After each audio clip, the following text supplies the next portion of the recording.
దేవుని నామమునకు మహిమ కలుగును గాక. యేసుక్రీస్తు ప్రభువారి పేరట మీకందరికీ ప్రత్యేకమైన వందనాలు తెలియజేస్తూ ఉన్నాము. దేవుణ్ణి స్తుతించుదాం. హల్లెలూయా. దేవుని పరిశుద్ధ గ్రంథములోని కీర్తనలు 37వ కీర్తన 37వ కీర్తనలో 7వ చరణము మనము చదువుకుందాం.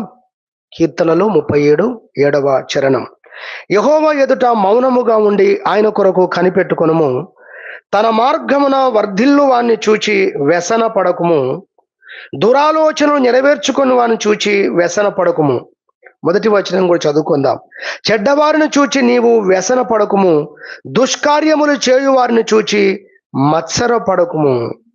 దేవుని పరిశుద్ధ గ్రంథములో ఈ వాక్యాలు, ఈ అధ్యాయం అంతా మీరు చదివినట్లయితే రెండు విషయాలు అర్థమవుతాయి. ఒకటి, భక్తిహీనులు వారు జీవించే జీవితం కనబడుతూ ఉంటుంది. నీతిమంతులను వారు తక్కువ చేసి మాట్లాడడం కావచ్చు, వెక్కిరించడం కావచ్చు, నీతిమంతులను చూసి అతిశయించడం కావచ్చు, ఇవన్నీ కనబడుతుంటాయి. ఇలాంటి పరిస్థితులలో మరి తన పిల్లలు ఉన్నారని ఎరిగే దేవుడు ఈ కీర్తన వ్రాయించాడు అనేది ఈ 37వ కీర్తన చదివితే మనకు అర్థమవుతుంది. అందుకే దాని ప్రారంభం, చెడ్డవారిని చూచి నీవు వ్యసన పడకుము. ఇది ప్రభువుకు ఆరోపించే కీర్తన కాదు, కానీ ప్రజలకు దేవుని పక్షంగా దైవ మాటలను బయలుపరిచే ఒక కీర్తన ఇది. హల్లెలూయా. అందుకే ప్రభు మరి దేవుణ్ణి స్తుతించేటువంటి మాటలు ఇక్కడ మనకు కనబడట్లేదు, కానీ సందేశాత్మకమైనటువంటి కీర్తనగా మనకు కనబడుతుంది. ఎదుటి వ్యక్తితో దేవుడు మాట్లాడుతున్న మాటలు మనకు ఇక్కడ కనబడుతున్నాయి. కాబట్టి చెడ్డవారిని చూచి నువ్వు వ్యసన పడకుము. దుష్కార్యములు చేయు వారిని చూచి మత్సర పడకుము. వారు గడ్డి వలె త్వరగా ఎండిపోతారు, పచ్చని కూర వలె వాడిపోతారు. అయితే నీవైతే దేవుని యందు నమ్మకం ఉంచి మేలు చేయి. హల్లెలూయా. అంటే ఒక్క మాటలో ఎదురుగా ఉన్న పరిస్థితులను బట్టి నువ్వు కలవరపడడం, బాధపడడం కాదు, కానీ దేవుని మీద నమ్మకం పెట్టుకొని నువ్వు చేస్తున్న లేదా నువ్వు మంచిని చేయి, నువ్వు చేస్తున్న మంచిని కొనసాగించు. దేశమందు నివసించి సత్యమును అనుసరించు, యెహోవాను బట్టి సంతోషించు. తర్వాత 5వ వచనంలో నీ మార్గమును యెహోవాకు అప్పగించు. ఇక్కడ అన్ని చూస్తే బాధపడకు గాని దేవుడున్నాడని తెలుసుకో అనే విషయాలు ఈ అధ్యాయం అంతా చదివితే మీకు అర్థమవుతుంది. 37వ కీర్తన చదివితే మనకు అర్థమవుతుంది.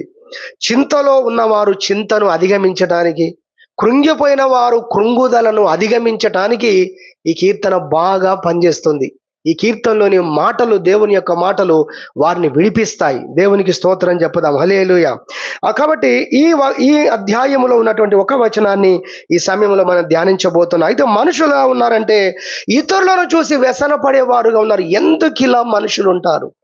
ఎందుకు ఇలా ఆలోచిస్తారు? మన గురించి ఎవరైనా వేరుగా ఆలోచించారనుకోండి, వెంటనే మన హృదయం నుంచి వచ్చేది ఏంటంటే, వాళ్ళు ఎందుకు ఇలా ఆలోచిస్తారు, ఎందుకు ఇలాంటి మాటలు వారు మాట్లాడతారని మనము వ్యసన పడుతూ ఉంటాము. లోపల బాధపడిపోతూ ఉంటాం. అసలు వారికి థాట్ ఎందుకు వచ్చింది, ఈ ఆలోచన ఎందుకు వచ్చింది, ఇలాంటి విధంగా నేనేం ప్రవర్తించలేదే, ఇలాంటి విధంగా నేనేమి మాట్లాడలేదే, నేను సరిగానే ఉన్నాను కదా, నేను యథార్థంగా ప్రవర్తించాను కదా, నేను మంచి విషయం మాట్లాడాను కదా, వారు ఎందుకు అలా అపార్థం చేసుకున్నారని జరిగిన సంఘటన ఒక రోజు, ఒక పూట, ఒక నిమిషం అవుతే ఆ దినమంతా మనం బాధపడతాం. కొన్నిసార్లు రోజుల తరబడి బాధపడతాం, కొన్నిసార్లు నెలల తరబడి కూడా మనం బాధపడతాం.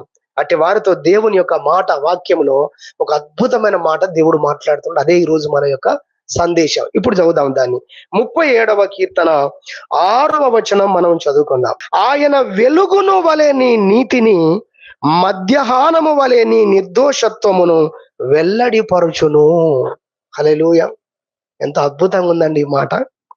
దేవుడు నీలో ఉన్నటువంటి నీతి ఏదైతే ఉందో, మంచి ఏదైతే ఉందో, సత్యము ఏదైతే ఉందో, దాన్ని ఆయన వెలుగు వలె నీ నీతిని, మరొక మాట మామూలు వెలుగు కాదట, మిట్ట మధ్యాహ్నము ఏ విధమైనటువంటి వెలుతురు ఉంటుందో, ఎంత ప్రకాశవంతమైనటువంటి వెలుతురు ఉంటుందో అంత అద్భుతంగా నీ నీతిని, అదే విధంగా నీలో ఉన్న మంచితనాన్ని, నీలో ఉన్నటువంటి ఆ యథార్థత ఏదైతే ఉందో, ఆ సత్యం ఏదైతే ఉందో దాన్ని దేవుడు వెల్లడిపరుస్తాడు. హల్లెలూయా. ఇదే కదా మన బాధ. వెల్లడి పరచబడడం లేదనే కదా బాధ, లేదా ఇతరులు అర్థం చేసుకోవటం లేదనే కదా మన బాధ. నేను ఇంత సరిగా ఉన్నప్పటికీ కూడా, నేను ఇంత సరిగ్గా ఆలోచించినప్పటికీ కూడా, నిజమే మరి మనుషులకు కాకపోతే ఎవరికి వస్తాయి కష్టాలు? తర్వాత మనమేమో అడవిలో బ్రతకట్లేదు, రకరకాల మనుషుల మధ్యలో మనము లేదా జీవనం కొనసాగిస్తూ ఉన్నాం. కాబట్టి తప్పకుండా ఇతరుల నుండి మనకు రకరకాల పరిస్థితులు మనము ఎదుర్కొంటాం. అందరూ నీతిమంతులే అవుతే దీన్నే దేవుడు రాజ్యంగా చేసేవాడు కదా. ఇక్కడ మనము మొట్టమొదటిగా గుర్తించాలి, ఇది దేవుని పిల్లలు అనేటువంటి వారు, నువ్వు కూడా అందులో ఉన్న విధాలు ఆలోచించాలి. దేవుని పిల్లలు అన్నవారు సంతోషముతో జీవించుట కొరకైన అనుకూలమైన ప్రదేశం అయితే ఇది. మీరే చెప్పాలని ఆగాను. హల్లెలూయా. అక్కడ ఉంది అది. ఇక్కడ ఒకవేళ దేవుడు మనకు కావలసినవన్నీ ఇచ్చినా మనం సంతోషించలేము. ఎందుకో తెలుసా? అసూయపడేవారు ఉంటారు. ఒక ఆయన బీహార్లో లేకపోతే ఉత్తరప్రదేశ్లో మ్యారేజ్ చేసుకున్నాడు. చాలా పేద కుటుంబం, ఏదో చిన్న గవర్నమెంట్ జాబ్ వచ్చింది. ఆయన అట్టహాసంగా పెళ్లి చేసుకుందాం అనుకొని రాజు వలె గుర్రం ఎక్కాడు. పేపర్లో వచ్చింది, టీవీలో వచ్చింది, చెప్తున్నాం మేము మీకు. రాజు వలె గుర్రం ఎక్కి తన భార్య గుర్రం మీద ఆ రోజు ఊరేగింపు, మామూలు కారులో ఊరేగింపు చేస్తారు కదా, వాళ్ళిద్దరు గుర్రం మీద పోయారు దండలు వేసుకొని. ఆ సాయంకాలమే కులములో మేము గొప్ప వాళ్ళం అనుకునే కొంతమంది కులస్తులు ఆ పెళ్లి కుమారుణ్ణి దొరకబట్టి కిడ్నాప్ చేసి ఎంత దారుణంగా కొట్టారంటే చచ్చిపోయేటట్టు కొట్టారండి. పోలీస్ కేసు అయిన తెల్లారే. అసూయ. నువ్వు అలాంటి కులం వాడివి, ఇలాంటి తక్కువ జాతి వాడివి, అలాంటి స్థితికి చెందిన నువ్వు మా అందరి ముందు గుర్రం మీద తిరుగుతావా? నీ గుర్రం కాదు, నువ్వు డబ్బులు ఇవ్వలేదు కదా. ఆయన ఇచ్చారా? వాళ్ళు ఇచ్చారా? గుర్రం ఇచ్చారా? డబ్బులు ఇచ్చారా? ఆయన డబ్బులతో ఆయన సంతోషంగా చేసుకున్నాడు. ఎందుకు ఈ మాట అంటే, ఈ లోకము దేవుని పిల్లలకు అనుగుణ్యమైనటువంటి స్థలము కానే కాదు, నిలవరమైన నివాసం అక్కడ ఉంది అంటాడు. అందుకే హల్లెలూయా. నీతిమంతుడు నివసించే రాజ్యం, మరొక నీతిమంతుడిని చూసి ఇంకో నీతిమంతుడు సంతోషించే రాజ్యం అది. హల్లెలూయా.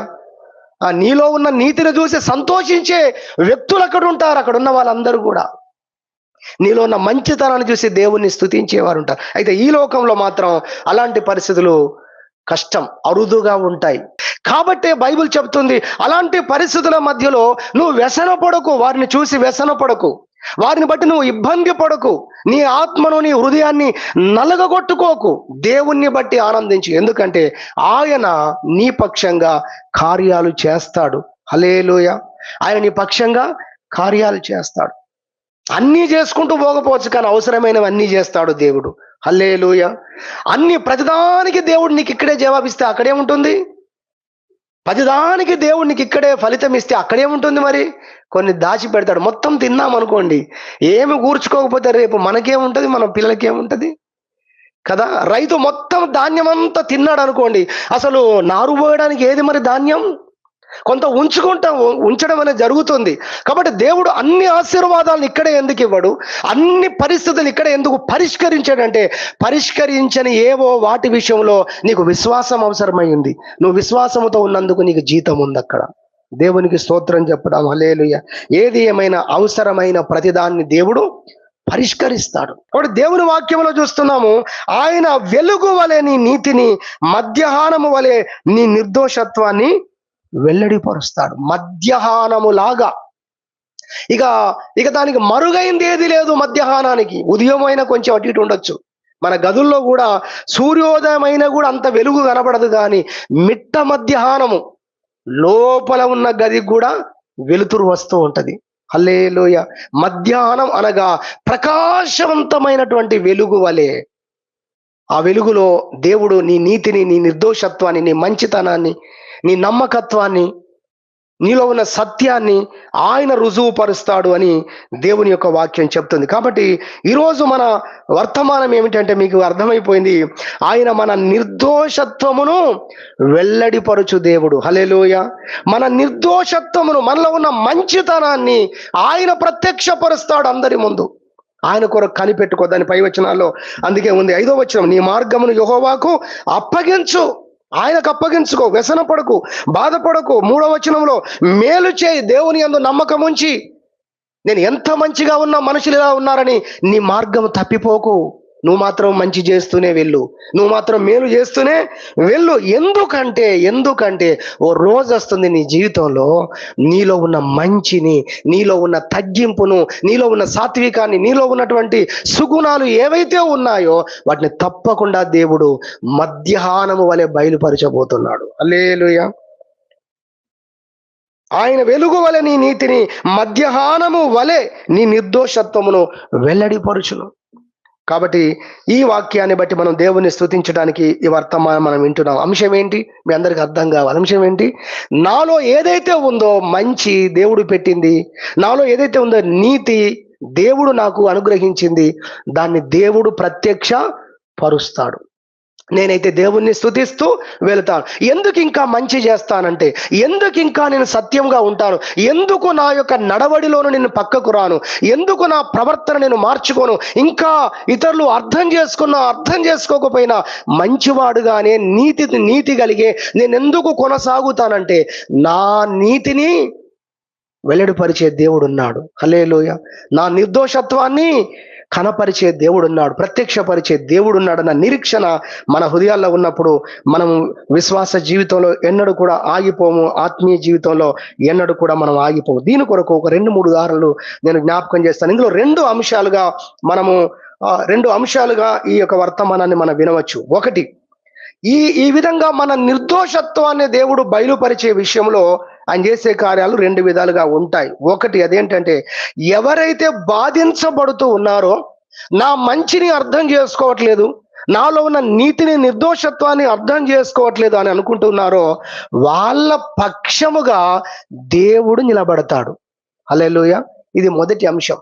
మనం ఎందుకు దేవుని స్తుతించాలి అంటే, ఆయన మన నిర్దోషత్వాన్ని వెల్లడిపరిచేవాడు అనే విషయాన్ని వింటున్నాం. దీంట్లో మొదటి అంశం ఏంటంటే, ఆయన ఆ కార్యము జరుగుట కొరకు, ఏ కార్యము? మనలో ఉన్న మంచి, మనలో ఉన్న నీతి, మనలో ఉన్న నిర్దోషత్వము ఆ ప్రత్యక్షపరచబడడానికి దేవుడే బాధ్యత తీసుకుంటాడు. హల్లెలూయా. దేవుడే నీ పక్షమున నిలుస్తాడు ఆ పని జరగడానికి. ఏ పని? నీలో ఉన్న నిర్దోషత్వము ఇతరులు ఎవరైతే నిన్ను అపార్థం చేసుకుంటున్నారో, ఎవరైతే నీ విషయంలో వేరుగా ఉన్నారో లేదా నింద వేశారో, వాళ్ళు అర్థము చేసుకునడానికి ఆ విషయంలో ఏమేమి చేయాలో, ఏ విధంగా దాన్ని తీసుకురావాలో వాటన్నిటి విషయంలో దేవుడే బాధ్యత వహిస్తాడు. మొదటి అంశం. హల్లెలూయా. రెండు అంశాలు ముందే చెప్పేస్తాను. రెండవది ఏంటంటే, దానికి ఏ పరిస్థితులు జరగవలసి ఉన్నదో, ఏ పరిస్థితులు సమకూర్చబడవలసి ఉన్నదో అవన్నీ ఆయనే జరిగిస్తాడు. ఆయన నిలబడతాడు, ఆయన జరిగిస్తాడు. ఇప్పుడు మన పని అవుతుంది ఏంటది? మనలో ఉన్న నీతి, మనలో ఉన్న నిర్దోషత్వం ఏదైతే ఉందో అది తప్పకుండా వెల్లడి పరచబడుతుంది. ఎందుకు అంటే, ఆయన నిలబడుతున్నాడు, ఆయనే ప్రతి పరిస్థితిని దాని కొరకు సమకూరుస్తాడు గనక. ఎంత దేవుణ్ణి స్తుతించాలండి. మన జీవితాల్లో నిజంగా ఇలాంటి ఆలోచనలతో చాలాసార్లు మానవుని మీద ఎక్కువగా మానవుని ప్రభావితం చేసే అంశం ఏంటంటే, ఎప్పుడు కూడా నాలో ఉన్నటువంటి ఆ మంచిని ఇతరులు ఎందుకు గుర్తించడం లేదు, నాలో ఉన్నటువంటి ఆ యొక్క భక్తిని ఇతరులు ఎందుకు గుర్తించడం లేదన్న దాని మీద మంచిగా ఉండే వాళ్ళు అలసిపోతున్నారు. నీతిగా ఉండే వాళ్ళు కూడా ఏం చేస్తున్నారు? ఆలసిపోతున్నారు వారి జీవితంలో. ఎందుకు? ఈ ప్రోత్సాహకరమైన విషయం తెలియక. నీ నీతిని ఖాతరు చేసే దేవుడున్నాడు, పట్టించుకునే దేవుడున్నాడు, చూసే దేవుడున్నాడు, ఫలితం ఇచ్చే దేవుడున్నాడన్న విషయాలు తెలియక చాలా మంది, వారికి ఎంకరేజ్మెంట్ లేదు. బైబిల్లో నిజంగా ఎన్ని విషయాలు ఉన్నాయో దీనికి సంబంధించినవి. కొన్ని అయితే మనం త్వరగా మనం జ్ఞాపకం చేసుకున్నాం. దీని కొరకు మొట్టమొదటి ఉదాహరణగా మరి మరియమ్మ తల్లిని తీసుకుంటున్నాం. హల్లెలూయా. క్రిస్మస్ దినాల్లో ఉన్నాం కదా. మొదటి ఉదాహరణ తల్లి అయిన మరియ. గమనించండి, మరియ విషయానికి తల్లి అయిన మరియ, ఆమె మరి స్త్రీలలో ఆమె ధన్యురాలు. దేవుని యుద్ధ స్థానాన్ని సంపాదించుకున్నటువంటి స్త్రీ మరియమ్మ తల్లిని నిజంగానే మనము ఆమెను బట్టి దేవుణ్ణి స్తుతించాలి. హల్లెలూయా. ఆమె నిజంగా కొనియాడదగినటువంటి స్త్రీయే. సామెతల గ్రంథంలో కూడా జ్ఞానము కలిగిన స్త్రీ కొనియాడబడును అంటే మరి మరియమ్మ తల్లిని గురించి ఎంత చెప్పాలి ఇంకా. హల్లెలూయా. మనము నిజంగానే హానర్ చేయాలి, గౌరవించాలి, మంచిది. అయితే దేవుని యొక్క వాక్యములో మనం చూస్తే మరియమ్మ, తల్లి అయిన మరియ, ఆమె జీవితంలో ఆమె ఒక కన్యకగా ఉన్నప్పుడు దేవుని దూత ప్రత్యక్షమై ఆమెతో మాట్లాడిన సంగతులను, మరి ఆ సంగతులను దేవుని పరిశుద్ధ గ్రంథములో మనం చూడగలుగుతాం. మరి పరిశుద్ధాత్మ నిన్ను కమ్ముకుంటుంది, నీవు గర్భవతి అవుతావు, నువ్వు కుమారుణ్ణి కంటావు, ఆయనకి యేసు అని పేరు పెడుతురు అని, ఆయన మరి తన ప్రజలను పాపము నుండి విడిపించడం కొరకు లేదా రక్షించడం కొరకు రక్షకుడుగా నీ గర్భంలో వస్తున్నాడు. ఇలాంటి అనేకమైన విషయాలు దేవదూత ద్వారా విన్నది. కానీ మనం గ్రహించాలి, తెలుసుకోవాలి, ఆ దినాల్లో ప్రధానమైనటువంటి ఒక స్త్రీ వివాహము కాకుండా పరిస్థితులు ఉన్న ఒక స్త్రీ గర్భవతిగా అయింది లేదా ఉన్నది అన్న సంగతి ఆ రోజుల్లో, సరే ఇప్పటికైనా కూడా అది ఎంత దారుణమైన పరిస్థితిగా ఎంచబడుతుందో మనం ఆలోచించాలి. కానీ ఆమె నీతి ఆమెకు తెలుసు, ఆమె నిర్దోషత్వము ఎవరికి తెలుసు? ఆమెకు తెలుసు, కానీ జనాలకు తెలియదు.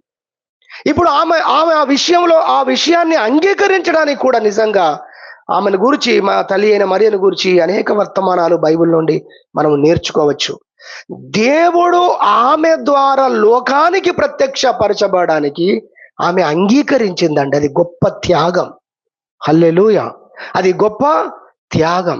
ఈరోజు మనుషుల ముందు నేను యేసుక్రీస్తుకు సంబంధించిన వాడిని, నేను క్రైస్తవునని చెప్పుకోవడానికి సిగ్గుపడేవారు లోకంలో ఉన్నారు. స్నేహితులు దూరం అయిపోతారని, అనుకున్నవారు దూరం అయిపోతారని, ఏంటండి నేను క్రైస్తవుని అని ఎక్కడ అగుపడుతుందోనని కనబడకుండా జాగ్రత్త పడేవారు ఉన్నారంటే చాలా దుఃఖకరమైనటువంటి సంగతి. కానీ తల్లి అయిన మరియ ప్రభువు లోకములోకి రావటానికి ఆయన శరీరమును దాల్చుకొని భూమి మీదకి రావడం ఆయన చిత్తము గనుక, నేను కాకపోతే ఇంకొకరు, కానీ దేవుని కనికరము నా మీదకి వచ్చింది కాబట్టి నేను దాన్ని భరించడానికి ఎన్ని శ్రమలైనా, ఎన్ని కష్టాలైనా, ఎన్ని శోధనలైనా, ఎంత మంది ఎన్ని అనుకున్నా నేను నిలబడతాను. ప్రభు కొరకు, ప్రభు రాకడ భూమి మీద సాధ్యము కావడానికి నేను ఒక సాధనము కావాలి అని ఎన్నుకున్నది తల్లి అయిన మరియ. అదొక సందేశం. మరియలో నేర్చుకునేటివే ఇక్కడ ఆగితే అనేక విషయాలు ఉన్నాయి. ఆమె విశ్వసించినటువంటి మరియ, ఆమె విధేయత చూపే మహిమ మరియ, ఆమె దేవుని కోసం త్యాగము చేసే మరియ. చూడండి ఎన్ని అంశాలు వస్తాయి ఇలా మనం చెప్పుకుంటూ పోతే. ప్రతి ఒక్కదానికి ఆమె జీవితంలో మనం ఆ లక్షణాన్ని చూడవచ్చు. ఇలాంటి పరిస్థితుల్లో ఉన్నప్పుడు ఎవరైతే తనను వివాహం చేసుకోబోతున్నారో యోసేపుకు కూడా మరలా దేవుని దూత వెళ్ళి చెప్పాల్సి వచ్చింది పరిస్థితి. ఆ రోజుల్లో మనం ఆ పరిస్థితులన్నీ చూస్తాం. కానీ మనం గమనించాలి, ఇదంతా ఎవరికి తెలుసు అంటే కేవలము వారి వరకు మాత్రమే తెలుసు ఇది దేవుని ద్వారా జరుగుతుందని. కానీ దాన్ని ప్రజలందరి ముందు దాన్ని మెప్పించాలి, ఒప్పించాలి అంటే వీళ్ళ జ్ఞానం సరిపోదు, వీళ్ళు చెప్పే మాటలు కూడా ఎవరు నమ్మరు. కానీ దేవుడు ఎలా కార్యాలు చేశాడు అనేది మనము చూసినట్లయితే, దేవుని పరిశుద్ధ గ్రంథంలో మనం చూసినట్లయితే, మరి గొల్లలు వారు రాత్రిపూట తమ గొర్రెల మందలను కాచుకొని చుండగా దేవుడు ఒక దేవదూతను పంపించాడు. హల్లెలూయా, ఒక దూతను పంపించి వారికి ఆ విషయాన్ని తెలియజేశాడు. ఇప్పుడు ఊరి అవతల ఉండేటువంటి గొర్రెల కాపర్లు, ఆ ఊరికి చెందిన వాళ్ళు, ఈ ఊరికి చెందిన వాళ్ళు అందరూ ఆ బార్డర్లో మందలనన్నీ కాచుకుంటున్న వాళ్ళందరూ జమై ఐక్యముగా వారు స్వార్థ చెబుతూ దేవదూత చెప్పిన విషయాలను ముందుగా విన్నది కానీ ప్రకటించింది కానీ స్వార్థ చేసింది ఎవరంటే గొర్రెల కాపరులే. పోయినసారి ఎప్పుడు అన్నట్టుందని ఈసారి కనబడితే వాళ్ళకి చెప్పాలని. హల్లెలూయా, వాళ్ళే అసలు ఫస్ట్ విన్నది వాళ్ళే. ఏమండి, తర్వాత సువార్త ప్రకటించారు. అది గొప్ప విషయం. గొర్రెల కాపరులు సువార్త ప్రకటించారు. మీరు లూకా సువార్త చదవండి. వారు విన్న వాటిని, కన్న వాటిని అన్ని కూడా చెప్పుకుంటూ దారి పొడుగున సువార్త చేసుకుంటూ వాళ్ళ బెత్లెహేము దగ్గరికి వచ్చినట్టుగా దేవుని యొక్క వాక్యంలో చూస్తాం. ఇప్పుడు ఎవరికి తెలిసింది అంటే గొర్రెల కాపరులకు తెలిసింది, రైట్. తర్వాత మనం చూస్తే రెండవదిగా ఎవరికి తెలిసిందంటే ఆకాశములో నక్షత్రము, ప్రత్యేకమైన నక్షత్రం ఉదయించింది. ఆ నక్షత్రం ఉదయించినప్పుడు ఈ నక్షత్రాలను చూస్తూ ఏంటంటే కాలాన్ని చూస్తూ వాటి మీద అధ్యయనం చేసేటువంటి జ్ఞానులు దాన్ని పసిగట్టి ఇది మామూలు నక్షత్రం కాదని, మరి దాని మీద వారు ఏదైతే ఆలోచన కలిగి ఉన్నారో వారు గ్రంథాల్లో ఉన్న విషయాలను గ్రహించి మ్యాచ్ చేసుకొని ఇది నిజముగా లోకరక్షకుడు పుట్టిందే అని గుర్తించి కన్ఫర్మ్ చేసుకొని మరి ఆ నక్షత్రము నడుస్తుండగా దాన్ని ఫాలో అవుతూ వాళ్ళు యూదయ దేశానికి వచ్చినట్టుగా చూస్తాం. రెండవది, తర్వాత ఏంటంటే బెత్లెహేము గ్రామంలో ఉన్న ఆ ప్రజలకు అక్కడ ఉన్నటువంటి ప్రజలకు తెలియదు లోకరక్షకుడు పుట్టాడని. అక్కడే ఉన్నాడు, ఆయన ఎంటర్ అయిపోయాడు ఆల్రెడీ బెత్లెహేంలో. ఇంతెందుకంటే ఇప్పుడు 25 తారీఖు రోజు మనం క్రిస్మస్ చేస్తున్నాం. నిజానికి క్రిస్మస్ ఎప్పుడు చేయాలి చెప్పండి? అసలు ఆయన కన్న తర్వాత, మనం పుట్టిన తర్వాత మనము క్రిస్మస్ చేస్తున్నాం. ఆయన మరియ గర్భంలోకి వచ్చిన రోజు కదా లోకరక్షకుడు భూమి మీదకి వచ్చింది. స్తోత్రం చెబుదామా? కరెక్టా కాదా? ఆయన ఆల్రెడీ వచ్చేసాడు, మరియమ్మ గర్భంలో ఉన్నాడండి. లోక రక్షకుడు జన్మించి ఉన్నాడు, అది సంభవమైంది భూమి మీద అన్నప్పుడు ఎంత సంతోషం. సరే, అక్కడ యూదయ బెత్లెహేంలో ఆయన ఉన్నాడు, కానీ ఎవరికి తెలియదు. చెప్పాలంటే రాజు కూడా తెలియదు. అర్థమవుతుందా మీకు? నిజం కొత్తగా అనిపిస్తుంది కదా. అందుకే మనం చాలా కొత్త విషయాలు దేవుడు మనకు బయలుపరుస్తున్నాం. ఈవెన్ రాజు కూడా తెలియదు. లోక రక్షకుడు పుట్టి ఆల్రెడీ బెత్లెహేంలో ఉన్నాడు, రాజు కూడా తెలియదు ఈ విషయం. జ్ఞానులు ప్రయాణం చేస్తూ రాజు దగ్గరకు వచ్చారు. యూదుల రాజు అంటే రాజు ఇంట్లో పుడతాడేమో అని అనుకొని, ఏంటండి, అంతేనా కాదా? అలా అనుకొని వాళ్ళు అడుగుతారు. అప్పుడు రాజు తెలుస్తుంది, అవునా అలానా? ఆయనకు డౌట్ వచ్చి, అలాంటిది విషయాలు ఉన్నాయా అసలు గ్రంథాలు? ఒకసారి చూడండి అని గ్రంథాలు తీపిస్తే వాళ్ళు గ్రంథాలు తీసి ఏమంటారు, నిజమే రాయబడి ఉంది గ్రంథంలో జ్ఞానులు చెబితే అప్పుడు రాజుకు అర్థమైంది. మనం అర్థం చేసుకుందాము. ఇక్కడ మనం ఆలోచన చేసే విషయం ఏంటంటే, మరియమ్మకు మాత్రమే తెలుసు దేవుని ద్వారా జరిగిన కార్యము, కానీ మిగతా వారికి తెలియదు. ఇప్పుడు ఆ తర్వాత తెలిసిన వాళ్ళందరూ కూడా తల్లి అయిన మరియను గురించి మాట్లాడిన మాటలు ఆనాడు మొదలుకొని ఒక దైవజనుడు ఒక పుస్తకం రాశాడు. దాంట్లో ఏం రాశాడు తెలుసు? ఒక మాట రాశాడు ఆయన. ఏం రాశాడంటే, యేసు ప్రభు చిన్ననాటి కాలంలో ఆయన గుసగుసల మధ్య పెరిగాడు అని రాశాడంట ఆ పుస్తకంలో. మీకు ఆ ఒక్క మాటలో అర్థమైంది అనుకుంటున్నాను నేను. మనం అనుకున్నంత ఈజీ కాదు ఆ రోజు మరియమ్మ యోసేపులు నిలబడ్డారు అనేది కూడా.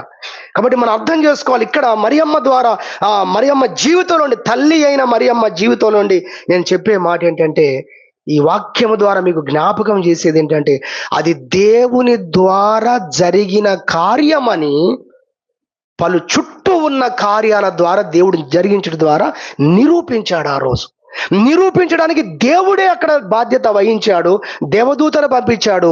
మరి ముఖం తెలియనటువంటి వాళ్ళు, ఏ జ్ఞానము లేనటువంటి వాళ్ళు వచ్చి మరి వింతైనటువంటి అనుభవాలు చెప్తున్నారు. ఆకాశం నుండి ఒక దేవుని దూత దిగొచ్చాడు, గొప్ప ప్రకాశమానమైన వెలుగుతో దేవుని దూతని మేము చూసాము. ఆ దూత చెప్పాడు ఏమని, ఇదిగో మరి బెత్లెహేములో మరియ గర్భమున లోక రక్షకుడు జన్మించి ఉన్నాడని చెప్పాడని వాళ్ళు సాక్ష్యం ఇచ్చినట్టుగా మనం వాక్యములో చూస్తాం. కాబట్టి దేవుడే ఆ జరిగిన కార్యాన్ని, అది దైవ కార్యమని, మరియమ్మ ద్వారా దేవుడే ఈ లోకములోకి వచ్చాడని, అది దైవికంగా జరిగింది అన్న విషయాన్ని నిరూపించడానికి, రుజువుపరచడానికి, దాన్ని స్థాపించడానికి దేవుడే బాధ్యత తీసుకున్నాడు అనేటువంటి విషయము మనం మొట్టమొదటి అంశంగా మనము ఈ వాక్యము ద్వారా మనము నేర్చుకోగలుగుతున్నాం. ఆ విధంగా తర్వాత మరి విద్య లేని పామరులే కాదు, ఇప్పుడు జ్ఞానుల ద్వారా కూడా దాన్ని ఏం చేశాడు, మళ్ళీ స్థిరపరిచాడు. హల్లెలూయా. జ్ఞానుల ద్వారా స్థిరపరిచాడు. తూర్పు దేశంలో నుండి వచ్చినటువంటి జ్ఞానులు చెప్పిన మాటను బట్టి, లేఖనాలను బట్టి, ఆయా గ్రంథాల్లో రాయబడ్డ విషయాలను బట్టి దేవుడు దాన్ని స్థిరపరిచాడు అన్న విషయాన్ని దేవుని యొక్క వాక్యం ద్వారా మనం తెలుసుకుంటున్నాము. అంతేకాదు వాళ్ళు 8వ రోజున చర్చికి వెళ్ళినప్పుడు ఆ చర్చిలో మహాభక్తి పరుడైనటువంటి సుమోయేను అనేటువంటి వ్యక్తి మరి ఆయన కూడా అదే టైంలో వస్తాడు. నిజంగా ఆయన అదే టైంలో ఎందుకు వచ్చాడు అని ఈ రోజు ఆలోచన చేసినప్పుడు, పరిశుద్ధాత్మ దేవుడు ఆయన నడిపించాడు అన్న సంగతి ఆ వాక్యాలు చదివితే మీకు అర్థమవుతుంది. నేను ఎందుకు ఈ మాట చెప్తున్నానంటే, మందిరములో ఆనాడున్న సమాజంలో గొప్ప నీతిమంతుడు, భక్తిపరుడు అనుకున్నవాడు, అంతేకాదు రక్షకుని కొరకు ఎదురు చూస్తున్న వ్యక్తి ఈ పెద్ద ఆయన అని అందరికీ తెలుసు. ఆయన ధృవీకరించాడు ఈ శిశువు ఆయనేనని. హల్లెలూయా. ఒక్కొక్క సందర్భం ఏం చేస్తుంది, మరియమ్మ తల్లి యొక్క జీవితంలో జరిగిన సంఘటన ఆమె జీవితంలో జరిగింది దైవికంగా జరిగింది, దేవుడు చేశాడు, ఇది దేవుని వలన జరిగిన కార్యమే అనే విషయాన్ని అక్కడ స్థాపిస్తూ వచ్చాడు ప్రభు అన్న విషయాన్ని మేము మీకు జ్ఞాపకం చేస్తున్నాం. ఆ విధంగా మీరు చూస్తే అన్న కూడా లోపలికి వచ్చి ఆమె కూడా దేవుణ్ణి స్తుతించి దేవుణ్ణి గణపరిచినట్టుగా దేవుని యొక్క వాక్యంలో చూస్తాం. మరియ కూడా ఆ విషయం విన్న రోజున ఆమె ఆశ్చర్యపోతూ ఉన్న పరిస్థితుల్లో దేవదూత ఒక మంచి మాట చెబుతాడు. ఏమంటాడు తెలుసా? నువ్వేం భయపడకు, నేను ఈ విషయాలు చెబుతుంటే ఓ వైపు నీకు భయం అవుతుంది కదా, మరొక అద్భుతమైన విషయం చెప్తాను విను అని దేవదూత మరియమ్మకు ఇంకొక విషయం చెప్పాడు. ఏంటది? మీ బంధువులలో ఉన్న ఎలిజబెత్ ఉంది చూసావా, అమ్మ ముసలామె తల్లి, ఆమె కూడా ఇప్పుడు గర్భము ధరించి ఉంది. మీకు తెలుసా, తెల్లారే మరియమ్మ ప్రయాణం చేసింది. మీరు బైబిల్లో చూడండి, కొండ ప్రాంతం అంటది. మా ఎలిజబెత్ జకరియా వాళ్ళ దంపతులు నివసించేది ఏరియా కొండ ప్రాంతము. ఆ కొండ సీమ ప్రాంతానికి ఆమె వెళ్ళింది అని బైబిల్ రాసింది. 3 నెలలు ఉందంట అక్కడ మరియమ్మ. హల్లెలూయా. బైబిల్లో చాలా విషయాలని మనం చదవక, దాన్ని ప్రతి పదం ధ్యానించక మనం అన్ని తెలుసుకోలేకపోతున్నాం. అక్కడికి వెళ్ళిన తర్వాత మరియమ్మ తనకు జరిగిన అనుభవాలన్నీ చెబుతుంది. దేవదూత వచ్చాడు, ఇలా చెప్పాడు అన్నప్పుడు ఆమె పెద్దగా కేకలు వేస్తూ ఆమె సాక్ష్యం చెప్తుంది. ఏమని? నువ్వు ఎప్పుడైతే మాట్లాడావో ఇప్పటిదాకా కాముగా నా కడుపులో ఉన్నటువంటి శిశువు కాముగా ఉన్నాడు, కానీ నువ్వు ఆ విషయము చెప్పిన వెంటనే నా కడుపులో ఉన్న శిశువు ఏమండి, ఆమె ఎంత క్లియర్ గా చెప్పించాడు. తిరుగుతున్నాడని చెప్పలేదండి, తిరుగుతున్నాడని చెప్పలేదు. ప్రతిదీ మెరాకల్. మీరు మీరు మీరు ఆ కోణంలో మీరు అర్థం చేసుకుంటే మీకు అర్థమవుతుంది దాని విలువలేంటో. ఆయన గంతులు వేస్తున్నాడు అని చెప్పింది ఆమె. హల్లెలూయా. యోహాను బాప్తిసం ఇచ్చి యోహాను ఆ రోజు ఎలిజబెత్ గర్భంలో ఉన్నాడు. ఎన్ని రకాలుగా మరియమ్మను దేవుడు స్థిరపరిచాడు, మరియమ్మకు ధైర్యం కలగజేశాడు. ఈ రోజు వరకు ఆ సంగతులన్నీ కూడా నిజంగా దైవికంగా జరుగుతున్నాయని ఎన్ని క్రియల ద్వారా దేవుడు స్థాపించుకుంటూ వచ్చాడు. కాబట్టి మొదటి అంశంగా మనం వింటున్నాం, ఆయనే బాధ్యత వహిస్తాడు అని మనం విన్నాం. కాబట్టి నువ్వు దేని గురించి కలవరపడకు. నీ జీవితంలో, నువ్వు విశ్వాస జీవితంలో, పరిశుద్ధతలో, నీతిలో దేవుడు చెప్పిన దాన్ని బట్టి దైవిక మార్గంలో నువ్వు వెళుతూ ఉన్నావా? నువ్వు విశ్వాసం కలిగి ఉన్నావా? దేవుని కొరకు ఎదురు చూస్తున్నావా? దేవుడో వాగ్దానం చేశాడా? ఏదైనా కావచ్చు, దేవుల్లో నువ్వు నడుస్తూ ఉన్నావా? నీ నిర్దోషత్వాన్ని దేవుడు వెల్లడిపరిచే దేవుడై ఉన్నాడు. ఆయన దాని కొరకు బాధ్యత తీసుకునే దేవుడై ఉన్నాడు. హల్లెలూయా. మరొక మాట, సమయం అయిపోయింది, ముగించాలి, 5 నిమిషాలు ముగించేయాలి. మరొక మాట చెప్తాను. యెహోషువ చాలా వృద్ధుడు. మా మోషే చెప్పాలంటే పెద్ద బిషప్. ఆయన బిషప్ ఏంది? బిషప్లకే బిషప్. ఆయన చాలా పెద్ద పాస్టర్. 30 లక్షల మంది సుమారు సంఘస్థులు అని చెప్పాలి. అరణ్యమందున్న సంఘం అంటాడు బైబిల్లో. కాబట్టి అరణ్యమందున్న సంఘానికి పెద్ద పాస్టర్ ఆయన. ఇప్పుడు ఆయన నిద్రించాడు. దేవుడు ఆయన తీసుకున్నాడు. ఆ కొండ మీదకి వెళ్ళిన తర్వాత తీసుకున్నాడు. ఇప్పుడు ఒక యవనస్తుడైన పాస్టర్ అయ్యాడు. యవనస్తుడైన వ్యక్తి పాస్టర్ అయ్యాడు. ఆయన పేరేం పేరు? యెహోషువ. యెహోషువ అనుకుంటున్నాడు ఆ పెద్ద ఆయననే అంటారు కదా, 3 చెర్ల నీళ్ళు తాగిచ్చారు వీళ్ళు. నేనేమో యవనస్తుని, పెద్ద అనుభవాలు ఏమి లేనోని, నేను నిలబడితే నేను వీళ్ళందరినీ నడిపించగలనా? వీళ్ళందరినీ నేను కొనసాగించగలనా? ఆ కనానుకు నేను తీసుకొని వెళ్ళగలనా? నా వల్ల అవుతుందా అని ఆయన భయపడుతున్నటువంటి పరిస్థితుల్లో ఉన్నప్పుడు దేవుడు ఆయనతో చెప్పిన మాట చూడొచ్చు. మీరు ఒక్క వచనం చూద్దాం. యెహోషువ గ్రంథం మరి 1వ అధ్యాయం మీరు చూసినట్లయితే 1వ అధ్యాయంలో 5వ వచనం, నీవు బ్రతుకు దినములన్నీయు ఏ మనుషుడును నీ ఎదుట నిలవలేక ఉండును, నేను మోషేకు తోడయ్యుండునట్లు నీకును తోడయ్యుండును. నేను బాధ్యత వహిస్తానంటున్నాడు దేవుడు.